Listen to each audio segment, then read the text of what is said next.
बिना कीमत चुकाए इस दुनिया में कुछ हासिल नहीं होता, और आजादी की कीमत है शहादत। आज मैं आप सबको कॉल देता हूं, तुम मुझे खून दो, मैं तुम्हें आजादी दूंगा। जय हिंद। तुम मुझे खून दो, मैं तुम्हें आजादी दूंगा। जी हाँ मित्रों, नेताजी सुभाष चंद्र बोस ने यह नारा 1944 में आईएनए भारतीय राष्ट्रीय सेना को प्रेरित करने के लिए दिया था, जब उन्होंने बर्मा के खिलाफ अपना सैन्य अभियान शुरू किया था। दिल्ली चलो का भी नारा दिया था। मित्रों, आज दिनांक 18 अगस्त को अपने नेताजी का पुण्यतिथि है। अगस्त 18, 1945 को ताइपी ताइवान में विमान हादसे में वीर गति को प्राप्त हुए थे। दोस्तों, नेताजी जो टाइटल है उनको स्पेशल ब्यूरो ऑफ इंडिया के अधिकारियों द्वारा बर्लिन जर्मनी में दिया गया था। उनका जन्म 23 जनवरी 1897 को कटक उड़ीसा में हुआ था। मित्रों, वे बचपन से ही मेधावी थे। उन्होंने 1920 में आईसीएस, इस समय का सिविल सर्विसेज एग्जाम जो होता है, क्रैक किया था। टॉपर थे, 4th रैंक थी, किंतु सर्विस ज्वाइन नहीं किया। क्यों नहीं किया? क्योंकि वो दमनकारी अंग्रेजों की सेवा नहीं करना चाहते थे। तत्पश्चात नेताजी ने आईएनसी, इंडियन नेशनल कांग्रेस 1921 में ज्वाइन किया। वे ऑल इंडिया यूथ कांग्रेस के अध्यक्ष भी रहे और बंगाल स्टेट कांग्रेस के सचिव भी रहे। वे सीएमसी यानी कि कैलकाटा म्युनिसिपल कॉरपोरेशन के 1924 में सीईओ भी रहे और 1930 में कलकत्ते का मेयर भी रहे। मित्रों, उन्होंने एक न्यूज़पेपर की शुरुआत की थी जिसका नाम स्वराज था।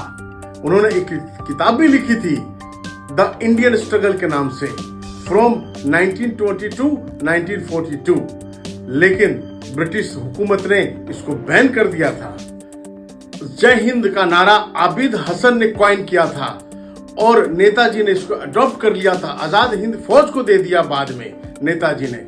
जब आजादी हुई तब नेहरू जी ने आजादी की घोषणा इसी नारे से किया था। नेताजी को 1925 में मंडाले जेल में बंद कर दिया गया था और 1927 में छोड़ा गया और तत्पश्चात वे कांग्रेस के जनरल सेक्रेटरी बन गए थे। वे पूर्ण स्वराज की वकालत करते थे, चाहे उसके लिए फोर्स, ताकत का इस्तेमाल क्यों न करना पड़े। इस पर उनका गांधी जी से पूर्णतया मतभेद था, जिसके फलस्वरूप 1939 यानी 1939 में आईएनसी, इंडियन नेशनल कांग्रेस के अध्यक्ष चुने जाने के बावजूद उनको गांधी जी के भारी विरोध के बाद रिजाइन करना पड़ा और बाद में राजेंद्र प्रसाद जी को अध्यक्ष बनाया गया। मित्रों, और कांग्रेस के अंदर ही फिर उन्होंने फॉरवर्ड ब्लॉक की स्थापना कर लिया था। सेकेंड वर्ल्ड वॉर की शुरुआत में ही उन्होंने इंडियन गवर्नमेंट का विरोध किया था कि बिना भारतीयों से बातचीत किए और उनके बिना कॉन्फिडेंस में लिए युद्ध में उनको न घसीटा जाए। अतः उनको गिरफ्तार कर लिया गया और कुछ दिन में रिलीज भी कर दिया गया। यही फिर उन्होंने क्या करा, 1941 में वे चुपके से जर्मनी चले गए। तो जर्मनी में नाजी लीडर से मिले और उस समय जो एक्सिस पावर्स थी उससे दोस्ती का हाथ बढ़ाया और 4500 लगभग भारतीय युद्धबंदी सैनिकों को जर्मनी से छुड़वाया और अपनी एक फोर्स तैयार की। जर्मनी से वे आजाद हिंद रेडियो चलाते थे।